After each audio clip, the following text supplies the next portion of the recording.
చూద్దాం. తెలంగాణ రాజకీయాల్లో కలకలం రేపిన ఫోన్ ట్యాపింగ్ కేసులో కీలక పరిణామం వెలుగులోకి వచ్చింది. వైఎస్ షర్మిల ఫోన్ కూడా ట్యాప్ చేసినట్లు పోలీసులు గుర్తించారు. వైసీపీ హయాంలో అత్యంత గోప్యంగా షర్మిల ఫోన్లను ట్యాప్ చేసినట్లు తేలింది. షర్మిల ఫోన్ ట్యాప్ కోసం కోడ్ భాష వాడినట్లు గుర్తించారు. షర్మిల ఫోన్లు ట్యాప్ చేసి జగన్ కు సమాచారం అందించినట్లు తెలుస్తోంది.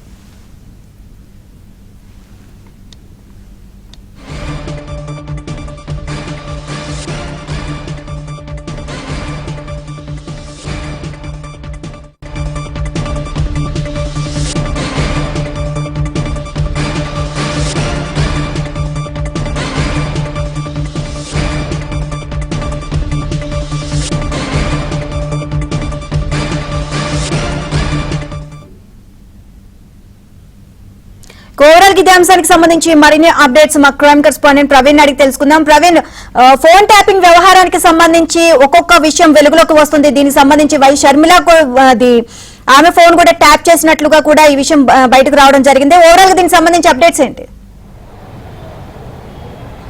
తెలంగాణ ఫోన్ ట్యాపింగ్ కేసులో మరొక బిగ్ బ్రేకింగ్ న్యూస్ చూస్తున్నాం. ఆంధ్రప్రదేశ్ పీసీసీ అధ్యక్షురాలు షర్మిల ఫోన్ కూడా ట్యాప్ అయినట్లు ఇప్పటికే దర్యాప్తు అధికారులు కూడా గుర్తించడం జరిగింది. ఎందుకంటే గతంలో తెలంగాణలో ఆమె పార్టీ ఏర్పాటు చేసినటువంటి సమయంలో అప్పటి ప్రభుత్వం బీఆర్ఎస్ ప్రభుత్వం షర్మిల యొక్క ఫోన్ ట్యాప్ చేసి ఆ సమాచారాన్ని అప్పటి ఆంధ్రప్రదేశ్ ముఖ్యమంత్రిగా ఉన్నటువంటి జగన్మోహన్ రెడ్డికు సమాచారం అందించారనేటువంటి ఆరోపణలు కూడా వస్తున్నాయి. ప్రస్తుతం వాటికి సంబంధించి కూడా కొన్ని కీలకమైనటువంటి విషయాలు వెలుగులోకి వచ్చినటువంటి పరిస్థితి కూడా కనపడుతుంది. తెలంగాణలో తెలంగాణ ప్రజల కోసం పోరాటం చేసినటువంటి షర్మిల ఆ సమయంలో పార్టీ యాక్టివ్గా ఉండడం, తర్వాత ఆమె పాదయాత్ర చేసినటువంటి సమయంలో ఆమె ఫోన్ ట్యాప్ జరిగిందనేది ప్రస్తుతం ఈ విషయాలన్నీ కూడా వెలుగులోకి రావడం జరిగింది. ఈ అంశానికి సంబంధించి గతంలోనే షర్మిల కూడా తన ఫోన్ ట్యాప్ జరిగినట్లు కొంత ఆమె సస్పెక్ట్ చేసింది. ఇప్పుడు ఆ విషయాలన్నీ కూడా వెలుగులోకి వస్తున్నటువంటి పరిస్థితి కనపడుతుంది. ఈ కేసులో ఎస్ఐబి అధికారులను విచారణ జరిపినటువంటి సమయంలో ఒక్కొక్క అంశాలు కూడా బయటపడుతున్నాయి. కొద్ది నిమిషాల క్రితమే పిసిసి అధ్యక్షుడు మహేష్ కుమార్ గౌడ్తో పాటు తర్వాత జెడ్పీ చైర్పర్సన్ గా పనిచేసినటువంటి సరిత కూడా ఆమె వాళ్ళ ఫోన్ ట్యాప్ అయినట్లు ఇప్పటికే ఫిర్యాదు చేశారు. కాబట్టి వాళ్ళ స్టేట్మెంట్ కూడా ప్రస్తుతం జూబ్లీహిల్స్ పోలీసులు రికార్డ్ చేస్తున్నటువంటి పరిస్థితి కనపడుతుంది. తాజాగా ఏపీ పీసీసీ అధ్యక్షురాలుగా ఉన్నటువంటి షర్మిల ఫోన్ ట్యాప్ అయినట్లు ఇప్పటికే గుర్తించారు. షర్మిలకు కూడా నోటీసు జారీ చేసి ఆమెను కూడా సాక్షులుగా పెట్టేటువంటి అవకాశం ఉంటుంది. షర్మిల యొక్క స్టేట్మెంట్ను కూడా జూబ్లీహిల్స్ పోలీసులు రికార్డ్ చేసేటువంటి అవకాశం అయితే కనపడుతుంది. అప్పటి బీఆర్ఎస్ ప్రభుత్వం అక్కడ వైసీపీ ప్రభుత్వంతో మంచి సంబంధాలు ఉండడం వల్ల ఆమె ఎవరితో మాట్లాడుతుంది, ఏ రాజకీయ నాయకులతోటి టచ్లో ఉందనేటువంటి అంశాలన్నిటిపైన కూడా అప్పటి బీఆర్ఎస్ ప్రభుత్వం జగన్మోహన్ రెడ్డికి స్వయంగా వివరాలన్నీ కూడా అందించారనేది ప్రస్తుతం ఆరోపణలు వినపడుతున్నాయి. వాటికి సంబంధించి షర్మిల కూడా స్పందించేటువంటి అవకాశం ఉంటుంది.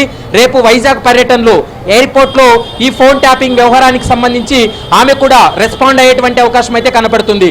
గతంలో తెలంగాణలో ఉన్నటువంటి సమయంలో కూడా ఆమె ఫోన్ ట్యాప్ జరగడం, తర్వాత ఆమె మూమెంట్స్ అన్నింటినీ కూడా అప్పటి ప్రభుత్వం వారు ముందస్తుగానే తెలుసుకొని ఆమెను అడ్డుకట్ట వేయడం, తర్వాత ముందస్తు అరెస్టులు చేయడం, లేదా ఆమెను హౌస్ అరెస్టులు చేసినటువంటి సందర్భాలు కూడా కనపడుతున్నాయి.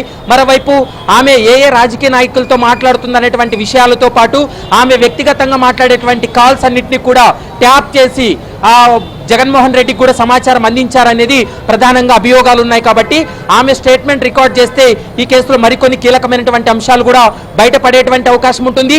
ఈ ఫోన్ ట్యాపింగ్ వ్యవహారానికి సంబంధించి షర్మిల దగ్గర కూడా కొంత సమాచారం ఉందనేది మనకున్నటువంటి సమాచారం ప్రకారం తెలుస్తుంది.